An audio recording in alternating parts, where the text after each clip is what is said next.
Okay, well, this is the interview with Jimmy Daniel. Good morning.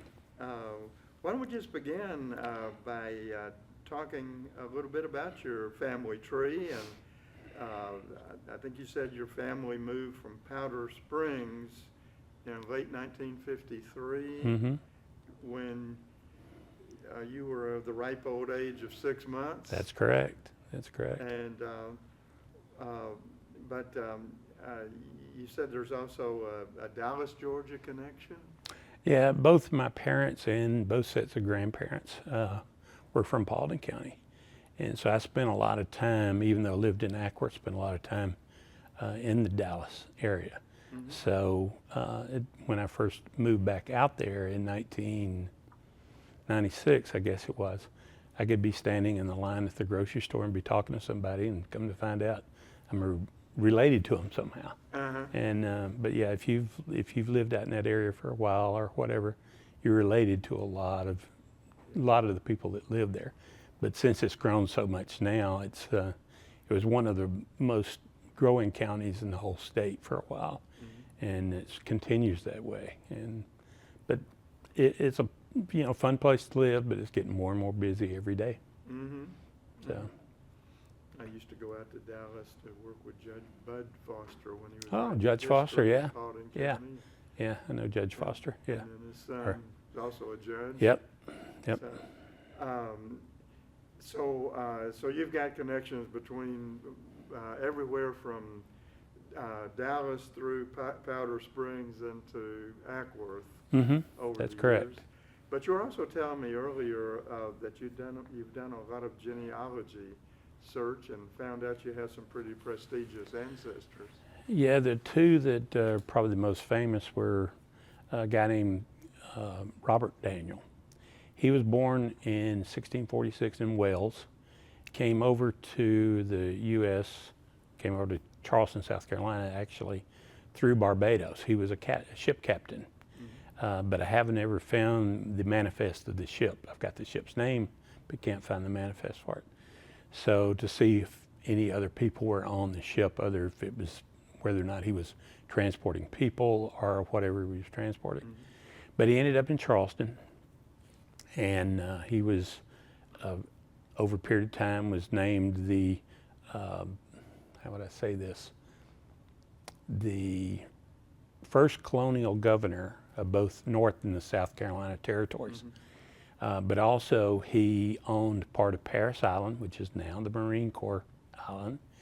And today there's an island called Daniel Island just across the river from Charleston, and he used to own that. So, and that was given to him by, I think, the Queen of England or Queen of some kind of royalty was given that property, but I don't know exactly who that was. So, but one of the things about him is back in the 1708, 1710 time frame, the English were sent down to St. Augustine to basically run the Spanish out of St. Augustine. They went down there. Colonel Daniel was in charge of the land forces. Colonel Moore was in charge of the naval forces. So essentially the land forces burned down St. Augustine. There's a few things still left, but primarily burned it down. Mm-hmm. But after they, ran the Spanish out, they left, and then the Spanish came right back. Mm-hmm. So I don't know why they didn't stay or whatever, but they didn't for some reason. And then my fourth great grandfather grew up around the Athens area, around Watkinsville, Danielsville, whatever, over in there. And he was Danielsville's named for your family. his name for part of the family. And also Daniel Field in Augusta, which is the small airport, is named for part of the family. And he was a big farmer, and he was married to, her last name was Melton, and I've actually traced her back. Part of her ancestors are buried in Jamestown, Virginia. But I don't know a whole lot about that side. But they were married and had 13 kids, and she passed away, and he married another lady 30 years younger than him and had 11 more kids. So he had 24 kids. So who knows? I'm, like I said, pretty much related to probably everybody in the state, distantly. So. Now, there are Daniels in Cobb County that spell it with two L's and others with one L. Are you all related, or? Some of us are. There's some in Douglasville that have two L's that I'm related to. Some in Cobb County that have two L's that I'm really related to. But it went from two L's to one L back in the mid 1850s for the most part. Mm-hmm. But there's still some people that use the two L's. Mm-hmm. But I haven't found anybody that used the L and S yet Mm-hmm. on my side. So Who was the first Daniel to be in Cobb County in your family? that I don't know. I haven't figured that out yet. Okay. So it's another part of the puzzle. So. Okay, so your parents moved to Ackworth in 1953. Yes. When you were quite young. Mm-hmm. And your father was working at Lockheed at that time? Well, not at that time, but he later on he was started to work for Lockheed. So why did he come to Ackworth? That I don't really know. I don't know what drew them here, but I'm glad they did. Mm-hmm. But I don't know really what drew them here. They actually lived a little bit of time before they even in Powder Springs, lived up in the Jasper area. So maybe they just like this area for some reason. Maybe it's because of the lake they were building at the time, because Altoona was built in the early 50s. Lake Ackworth built in the early 50s. So that may have had something to do with it, but I don't know the exact reason. Now, what did he do when he came here? He actually had been woodworking all of his life. Mm-hmm. So he did a lot of that, and that's how he, came to work, doing a lot of work here with that. But he also worked for a coffee company, selling coffee, going door to door and whatever. But those were the two main things that he did. Now, T.O. Daniel, what does the T.O. stand for? I don't know. Really? All of his siblings had, quote, normal names, but he had initials. And I wish I had have asked my grandmother why he just had initials. But that created a problem when he was in the Army, because every time they would ask him, well, what's your name? He said T.O. Daniel. No, what does the T as an O stands for? He said, it doesn't stand for anything. It's T.O. The same thing when he had to start collecting Social Security. Had to go through the same issues all over again. So it never was anything No, other it than was just T.O. initials. And back then, there were a few people, or a number of people that were just had initials. Uh-huh. Yeah, had another acquaintance that was a JT. Why they didn't, doesn't stand for anything. So, but And your mother named Marjorie? Margie, Margie. yes. So- Yeah, her last name was Baxter, which over in Paulding County, there are a lot of Baxters in Paulding Okay. County. Yeah. And I've traced some of those back through not only Paulding County, but in Arkansas and a lot of different places, Mm-hmm. the Baxters. So when did your father go to work at Lockheed? He started working at Lockheed probably late 50s, early 60s. Mm-hmm. Yeah. And when they started building the C-130s, Yeah. which was in the late 50s, Yeah. and which they're still building today. Yeah. And but that's when he started with Lockheed. And then the C-141 comes in 61. Yeah, he worked at C-130s, 41s, C-5As, even did a little bit with the Jetstars. Uh-huh. But the last 5 years that he worked there, he actually worked in the wood mock-up shop. Mm. And he said that was the best job he ever had at Lockheed, I bet. because he loved woodworking. Uh-huh. And so, in fact, Of course, what was his job when he was out on the assembly line, I guess? he did primarily landing gear Mhm. on most of the planes. Mhm. Yeah, he did a little bit of other stuff, but primarily landing gear. Now, he's also working for Hubert Allen, Mhm. Allen's 5 and 10. That's correct. What did he do for? He built, Hubert Allen had about 12 to 15 stores around the north central part of the state. Mhm. and they were the 5 and dime stores, just like where Henry's is today used to be Allen's 5 and dime store. And he worked for Hubert building a lot of the display counters for the stores.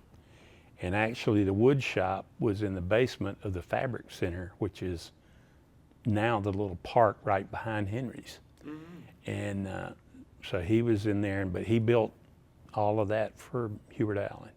And he and Hubert were big buddies. They got along really, really well. They were good. Hubert was a good friend for the family and whatever. So. I think you have a story about your father just about finished a display case and Hubert Allen changed his mind. Could you talk about that? Yeah, I don't remember how old I was. I was probably 10, 11 years old, something like that. And he had just about finished all these counters. And Hubert came in one day and he looked at my dad and he said, I like those, but he said, I want to make them different now. I've changed my mind. So my dad started taking them apart. And I asked my dad, I said, well, doesn't that make you mad? You've done all this work and whatever. He said, no. He said, he pays me just as much to tear them apart as he does to build them. So the moral of the story is, you do what your boss tells you to do, and and that was a great learning experience for me. You get paid for whatever he tells you to do. No matter, I mean, I'm sure there's a little frustration in it, because. Well, you were thinking of it almost like a piece of art, I guess. Yeah. Once you finish. Well, you once you finish something, you always stand back and look at it. I mean, it's simple as cutting the grass. You stand back and look at it, and you can see something that you've done. When in my career working for IBM, mine was a lot of paperwork. So, I just saw where you moved this stack of paper from here to here, and you didn't get a whole lot of satisfaction from that sometimes. Okay. Now you worked for Hubert Allen also. During high school, I worked in the warehouse, which is now part of where the bookstore is, and a lot of other businesses and whatever down there. But yeah, I worked with him. I worked for him in the warehouse, and we would be filling orders for his 15 or so stores, and we'd load up the truck twice a week, and guy named Glover Kemp would drive the truck and take and deliver, and we'd start all over again just doing that. But I worked with some other folks here in Ackworth that I knew well. One guy was a guy named Steve Johnson, who was a year behind me in high school, so we worked together. In fact, every time I see Steve, he always mentions about working for Allen's. So, but he was a good man, good man. What did you learn from him? To me, the main thing I learned from him was that you earn a day's pay. You don't expect a day's pay. Today I think some people, says, well, I'm owed that pay, but you have to earn it. And that was probably the big thing I learned from him. And it's, like I said, stuck with me from now on, Yeah. Well, it sounds like you spent a lot of time on sports and having a good time also. Oh yeah, I am. Yeah. Why don't you talk about some of the places around Ackworth when you were growing up? Chili Dog Diner. Oh yeah, there was. I mean, when I go through Ackworth now, about every time I drive past a street, there's like a story on every corner. And the Chili Dog Diner was right next to Days Chevrolet. And my grandfather lived with us for a while before he passed away. And at least 3 or 4 times a week, we would walk from the house, which was close to, not far from where Mac Turner lives, but on Southside Drive. And we'd walk there over to the Chili Dog Diner and get a hot dog, or we would get a milkshake or whatever. My mom loved milkshakes, so she would get her a milkshake and take it back to her. So those are just some memories that I had about going over there, but it was right next to Days. What were some other favorite eateries when you were growing up? Well, in Ackworth, you didn't have a whole lot. You had Chili Dog, you had the Burger Chief, Then you had the City Cafe, Mm-hmm. and that was, I think, the City Cafe was where Henry's first started on Main When you Street. first started. When he first started, before he moved into where the Allen's Five and Dime store is now. Then you had on the north end of town, I can't remember the exact name of it, but it was like a Tasty Freeze kind of place where it had good eating and good milkshakes, that kind of stuff. But probably one of my favorites was Johnson's Restaurant, right where you turn to go off of Main Street, turn to go down to Dallas Landing. And I just remembered that they had probably some of the best fried chicken I've ever had. And I wish it was still there, but it's not. So Who were the Johnsons? they were a family that lived in the Dallas Landing area down there, and their family ran the restaurant. I didn't know them that well, but I knew who they were. But So that's about good it. Southern cooking? Oh yes, you're very good, very good. Now, it sounds like you spent a lot of time around the Coates and Clark Community Center and the ball field and what have you. Can you talk about that? Well, the ball field, there's no telling how many baseball, football, softball games that I played there. When I was Little League, I pitched some. Actually had my jaw broken twice, gotten hit by, I was wondering about that. How did yeah, that come about? just got hit in the side of the face, with a batted batted ball, and- yeah. and you- That happened twice in Little League, and then I played Little League until I was 12, 13 years old, then played Pony League, and then played Pop Warner football on the same field, and then later on played men's softball. In fact, one day, a few years ago, I was just driving through town, and I saw a baseball game going on. It was, 13, 14-year-old boys. And I said, it was on Saturday afternoon, I said, I'm gonna just stop and watch.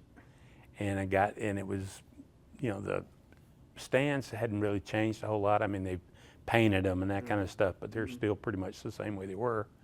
So I stopped and got me a hot dog and a Coke and sat there and watched the ball game for a while. And it brought back a lot of nostalgia from what I played there before. But the community center, which is now JD's Barbecue, was the Eli Whitney School, and it was school for Coates and Clarks from Mill Village. Oh, I didn't know that. Yes, So that's the community center. that's the community center. Yeah. Okay. And so anyway, our church would, quote, rent it, and we would have fall festivals over there, and you'd go, dunk for apples, and we would have Thanksgiving dinners and that kind of stuff at the community center. And when you walk into JD's now, a lot of it is very much the same the way it looked when the community center was there. Yeah. Do you remember the school there? Well, Eli Whitney School was prior to me, I think it was prior to us moving Yeah, it over would here. have been. Yeah, because I think it was come back in the 53. 30s or 40s, yeah. Yeah. I'm not quite that old. Okay, so it goes from being the Eli Whitney School to the community center. Well, I think it was actually when Coates and Clarks took it over, I think it actually became, if I'm not badly mistaken, a company store for a while, and then the community center, and then JD's, and then it sat empty for a while, and then JD's Barbecue took it over. Okay. Okay. Well, that's interesting. Let's see, you must have had a lot of connection to the Mill Village, even though you all didn't live in the Mill Village. No, there's no telling how many times I walked from, my house was actually on Spring Street Extension, right off of South Side Drive, which was about the other side of the old Southside Grocery, which was a Crane taxidermy, and it's the building that they're actually going to turn into I think it's Crane's Coffee Shop now. So it's good that they're keeping that old building. But I lived close to that, and I would walk over the railroad tracks, not at the crossing. I'd actually just walk right over the railroad tracks, go through the Mill Village. Had a lot of friends that lived in the Mill Village, a lot of people to play ball with and whatever lived in Mill Village. But until I got to looking on the internet one time about the history of Mill Village, there was a cemetery there, and I never knew it. But I walked by this cemetery all times of the day and night, and never knew it was there. If I'd have thought about it, if I knew it was there when it was dark when I walked by this, probably I'd walked a different way. Is it well marked now? But well, now that I know where it is, yeah, I mean, But I people just don't wasn't know paying a it's- lot of attention. You know, I'm a young kid. Yeah. Cemeteries wasn't on my list. No, I guess not. Yeah. So you had a Little League baseball team and Mhm. all that? Mm-hmm. Yeah, my father actually managed the Little League baseball team for a while. Okay.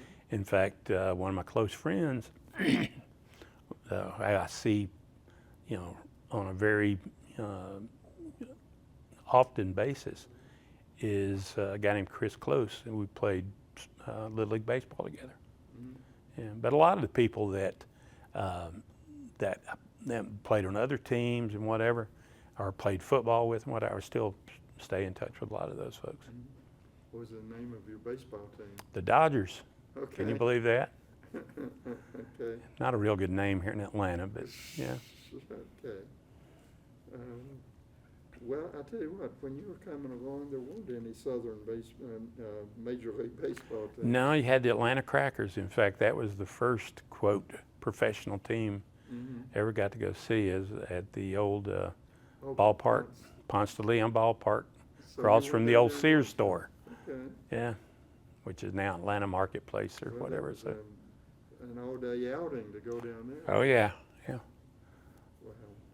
Wow. You said something about September at Days Chevrolet. What's that about? Yeah, and I'm sure Mac Turner probably is the same way I was. If you remember when they had the model change every year, Mhm. you know, you would go, Oh, want to September's see, when the new model that's came when the out. new models came out. So everybody would want to go see what the new models. Uh-huh. Now the models don't change. All of them look very similar.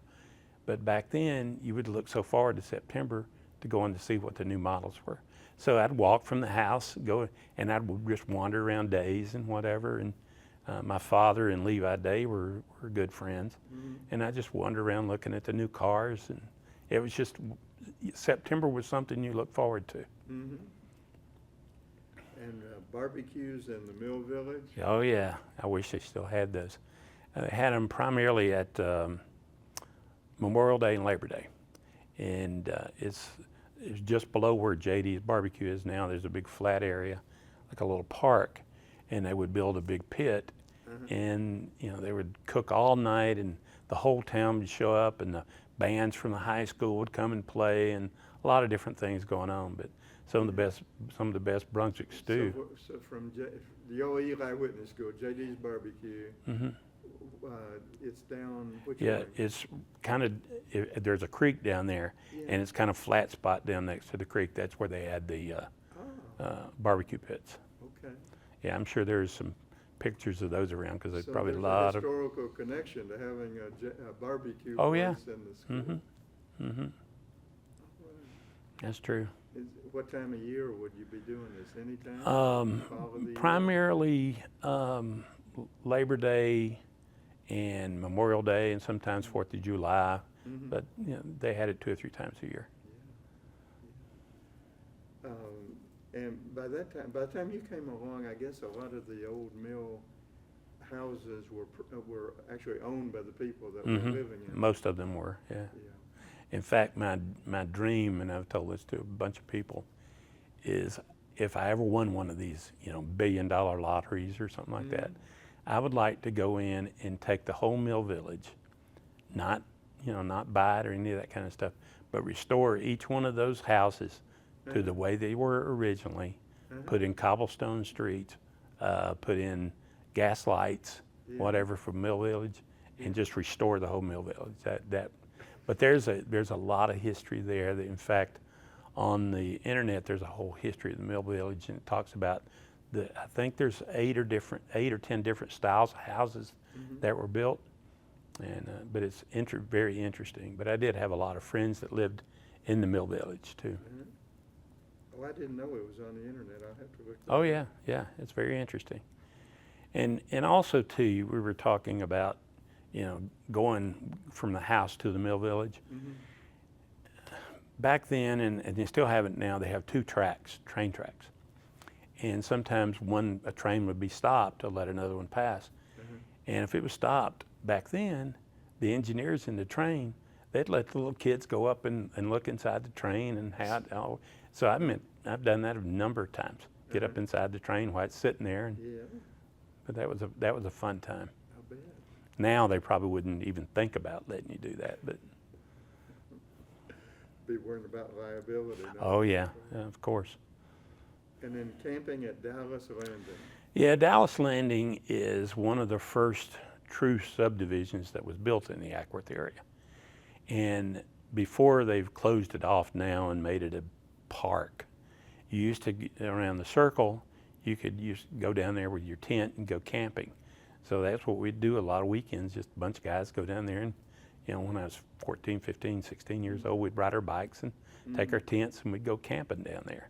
But now they've got it closed off, so it's basically a day use area now, so can't do that. And you know, I miss that, and I understand why they have it closed off for security purposes, because you know, and a lot of people would take advantage of it and you know, vandalize things and whatever, but still just not the way it used to be.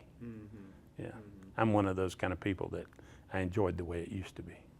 Yeah, I understand. Yeah, but as you see, you know, it's like every area of town has a story. Yeah. You know. We'll talk about the north end of town. Well, if you look at Ackworth, they have 3 districts today. They have the historic district, which is downtown, and from there to the beach, essentially, to Lake Ackworth. The east end, which is on the west side, the east end is now the park side. And then now south, they've got the Mill District. But north, they don't have a district yet. And I think that there's actually 4 districts in town. And that district is more associated with Lake Altoona versus Lake Ackworth. So when you go under the Mary McCall Bridge, that's kind of where it starts. And there used to be a Ackworth Drive-In that was down right out next to where the Dallas Landing subdivision, quote, was built. And in fact, my father, let me back up a minute. The drive-in was owned by a guy named Red Hudson. Okay. And he also owned the theater in town. But my father at the drive-in used to run the reels for him on Friday and Saturday nights. And then after it closed, we used to have dirt bikes and used to go down there and ride dirt bikes over the terraces where the old drive-in used to be. So you had that. And then you also had the Dallas Landing area where a lot of the business owners and doctors and that kind of stuff lived. You had Dallas Landing there where the lake is now. But before the lake was built, reason they call that Dallas Landing, the road used to go straight across the lake and would end up on Autry Church Road and go straight to Dallas. So that's why they call it the Dallas Landing. As far as I understand, that's why they call it that. But yeah, that road used to go right by the Autry Church and whatever, go straight out to Dallas. Before you got here. Yeah, that was before they built the lake. Yep. Yep. And then you had the Johnson's Restaurant right there at that corner. You got Liberty Hill Cemetery, which Liberty Hill Cemetery kind of ties all 4 of the districts together, because a lot of people that are buried in Liberty Hill lived in all of these 4 districts. So you had that, and then you had Acme Lumber. You had the Unique Knitting Mill, which was owned by the Keenels. Then you had also, I can't remember the exact name, but it was like a Tasty Freeze eating place up there. Then you had Jarrett's Store right at the corner, not in the pie-shaped area. You turn left to go to Cantle's Bottoms, turn right to go to Groover's Landing on the lake. You had Iron Hill Baptist Church. You had a lot of things on that north end. And that to me is kind of, at this point, the forgotten end of the town. But there was a lot of people that lived up there. But to me, it's Liberty Hill is kind of what pulls it all together. And in fact, I think you may have done one of these videos with a guy named Bill Abbott. And Yes. Bill is a minister, Yeah. and one of the best sermons I've ever heard was from Bill. And he got to talking about he and his father used to, because they lived close to Liberty Hill, they would get out and walk through the cemetery. And one day they were walking through the cemetery, and his father asked him, says, "What do all of these graves have in common?" And Bill said, "Well, it's, there's dead people that are buried here, whatever." And his father said, "No." He said, "Look at the date. They've got a birth date and a death date, but in the middle is a dash, and the dash represents your life." And that stuck with me for years and years. But he talked about what do you do with the dash? With the day. Yeah. But it was a great sermon. So, and Bill was just a great guy too. And I think he lives out in Arizona now, if I'm not badly mistaken. Yes. Or last time I've talked to him, that's where he lived. So. Yeah, I enjoyed that interview with him. Yeah. And his family was been here for a long, long time also. So why do you think the north side of town's, I guess, gotten less? Well, I don't think it's gotten less. I just think it's the next step. Because they just recently created the Mill District. So it'll take that one a little bit of time to kind of, get going, and the north end will too. Yeah. And I don't know if they'll ever create a north end one, but there's a lot of stuff over the north end. I wanted to ask you, because you spent so much time with the Mill Village, for the ball field was there and so on. Did the kids in the Mill Village fit in with everybody else, or was there prejudice, or? No, None there at was all? there was no prejudice at all, because when we were playing baseball, for instance, you had teams from all over the town, and you had them from, the Dallas Landing area, you had them from the Mill Village, you had them from Cowan Road, you had them from all the various places, but we all played together, Yeah. and that period of time is what helped me understand what a team was, because you can't win a baseball game with one person, but you can win it as a team. But yeah, I mean, today, some of my best friends and stuff were, from the Mill Village. Some of them, were Dallas Landing. Some all over the area. Yeah. So there wasn't any kind of prejudice, because people didn't look at differences between back then, or at least kids didn't. Okay, I can't speak for everybody, but Right. didn't look as a socioeconomic difference between everybody. Yeah. We were kids. We were playing. Yeah. Yeah. What about, you would have been coming along right about the time of the Civil Rights Movement. I guess probably from when you were playing Little League Baseball, it would be all white teams, right? Early on, yes. When did the integration take place? 65, For the 6, recreation? 65, 6 time frame. Yeah. Okay. And again, it wasn't any big deal, because we already knew a lot of the kids that were coming into the schools. They were coming into the teams and whatever. So they were just, when we played ball, or whether we played football, baseball, whatever, they were part of the team. And they were people that we already knew. Recreation's, taking place, the integration of recreation is taking place about the same time. At the same time, as yeah. the schools, which would be late 60s. Yeah, 66, somewhere in that So range. by the time you got to let's say if you graduated in 71, you would have, I guess, you'd have been there 68, 69, 70, 71. Yeah. So it really started when we were in what they call middle school now, but we called it junior high Okay, back so then. the first black students at Autry Middle would have been while you were still there. Yeah, probably one of my last years there, probably. How did that work out? Again, I don't remember personally seeing any issue, Okay. between the blacks and whites and whatever. Because our fathers worked together. In fact, my father rode to Lockheed with a couple of the black guys at that point, and they were good friends. And in fact, we had some of them, over to the house and whatever. So it wasn't a big deal. I never personally, I can't speak for everybody, but I personally never saw color. Okay. And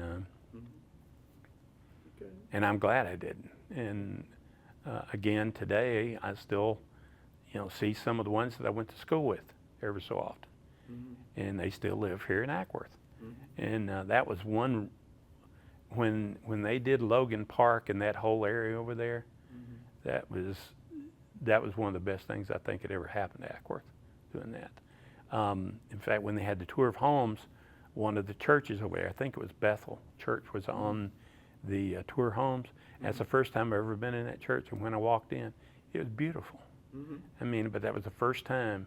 Unfortunately, it's the first time that I've ever been in the church, and so it kind of makes you think about, I should have been here before. Yeah. I'm glad that they've done what they've done with the Rosenwald School. Oh yes, yeah.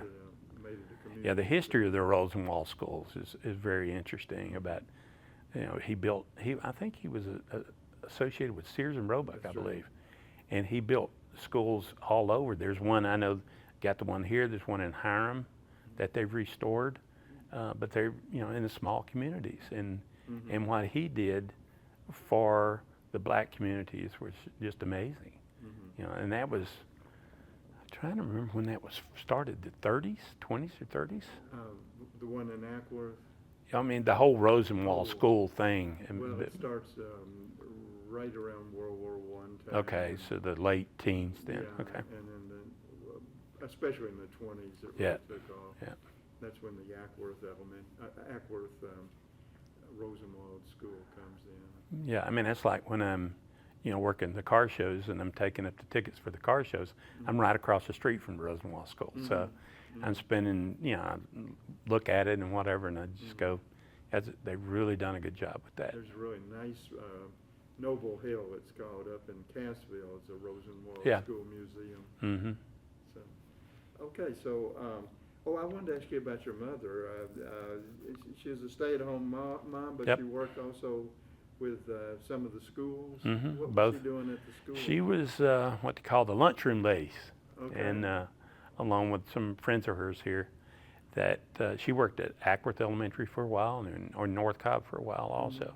And she was, well, as you can probably tell by looking at me, she was one of the best cooks everywhere. She, I always liked, especially at North Cobb, they would cook, especially on Friday, would cook pizza in these big pans. And I remember going through, and I knew all the lunch ladies real well, and I would get more food than I could ever eat. But yeah, that was, Took care of you. oh yeah, and they, to me, the lunchroom ladies, the janitors or whatever, custodians, they were just as important as the teachers were at the school. Everybody made the school run, whether it was elementary school, junior high, high school, whatever.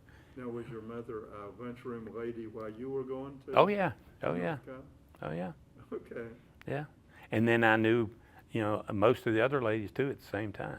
In fact, one lady that by the name of Ruth L. Crawford, we grew up next to, and she was in there too. So, and but my mom also at Christmas time would bake cakes for people, and she would bake, I don't know, 35, 40 cakes for people at Christmas, and my father and I would deliver them. In fact, the first time I ever drove a car by myself, I was 14 years old, didn't have a learner's license, didn't have anything, but my mom wanted me to deliver a couple of cakes, so I took off in the car, and there I go. 14 years old, so. 14? 14, yeah. You're driving at 14? Yeah. Okay. Yeah, I mean, back then there wasn't any traffic like there is today, but yeah. So you're out delivering the cake? Sure, why not? Did you have to collect also? No, I didn't ever touch the money. She just told me to take them. So I guess she got money for it. I don't know, but. Oh, you think she might have just? Well, I mean, I'm sure she made some for people, but that, just to make them. But most of the time she got paid for them. But I don't have any idea how much. But. Okay. But she was a good cook. Well, it must have been very tempting to have all those smells of the Oh, yeah. cakes cooking. Well, I mean, and you've probably done this before when you're have the mixer and they pull the little beaters out, and you got to, get the stuff off the beaters and eat it. Yeah, that brings back old memories. In fact, I see commercials and stuff today where they're doing, making cakes and things. It brings back those kind of memories. Okay. Yep. Now, I think you said that you were the first in your family to graduate from high school. Yes. Mm-hmm. And that was that class of 71. That's that correct. you all are still Yeah. having celebrations. Yeah, and in fact. reunions. In fact, there's 4 of us that have birthdays coming up March 2nd, 3rd, 4th, and 5th, and we get together every year and celebrate the birthdays together. Okay. And then you said your sisters started at high school but dropped out because they got married? That is correct. My first sister, oldest sister, Sandra, she got married in high school, but the guy that she married, she met at Ackworth Beach, and he was a lifeguard. His name's Homer Muse, and he was a lifeguard, and he actually worked for a while at Jones Tire for Eddie Jones. But they got married, and people had their doubts. Well, they're not going to ever be together, but they've been married over 60 years now.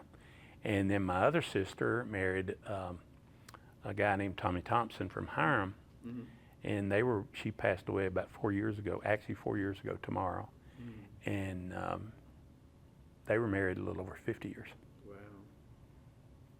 Well, that's pretty good. And then there's me. Yeah. Well, so you graduated from high school in 71, and then you started at Southern Tech. And Southern Tech in 71, that's right when they became 4 years.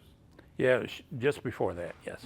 Yeah. Yeah, just, and so you started there, and it took you a while. You're a typical student, I think. Yeah, I went for about the first year and a half, and then I thought, well, this isn't for me. And I took about 3 years off and did some traveling, just kind of enjoyed life and whatever. But when I came back, I don't know if it was attitude or whatever, but it seemed so much easier when I came back than the first year and a half that I was there. And I was glad to be back. I was more focused on what I wanted to do.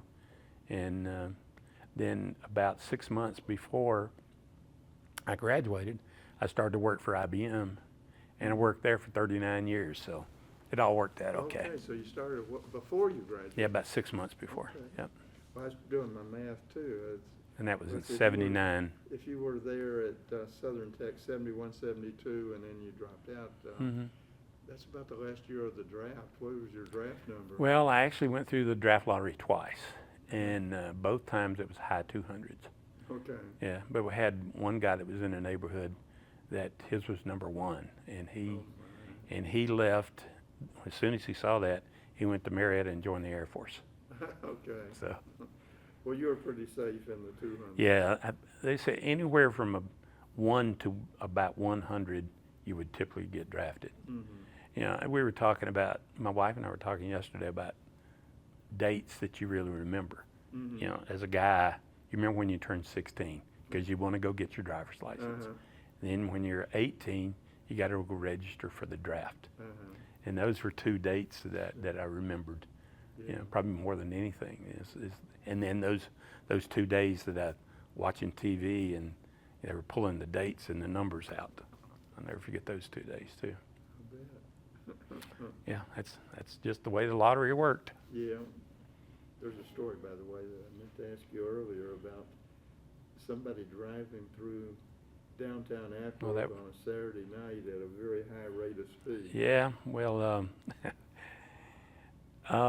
interesting story. It's essentially what happened. I'm not going to go into all the details, but essentially what happened where there were a couple of guys. I was dating this girl, and there were a couple of guys chasing me because the other guy liked the same girl.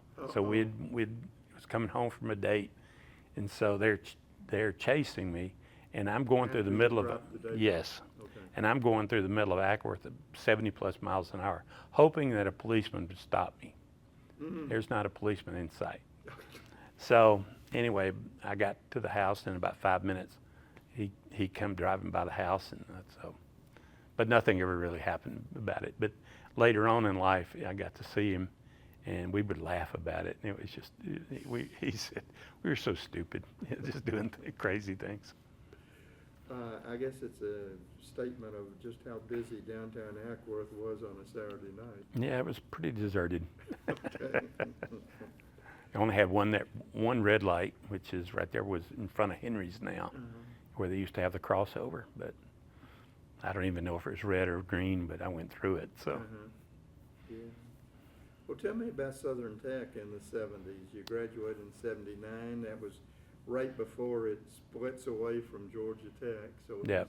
still part of Georgia Tech. yeah, in fact, the diploma still says a division of Georgia Tech on it. And then I hated to see it when it went to Kennesaw. To me, if anything, it should have gone back to Georgia Tech because of the type of school it was. But I enjoyed going there. It was close to the house and whatever. I think I got a great education there. I actually started out in architectural engineering.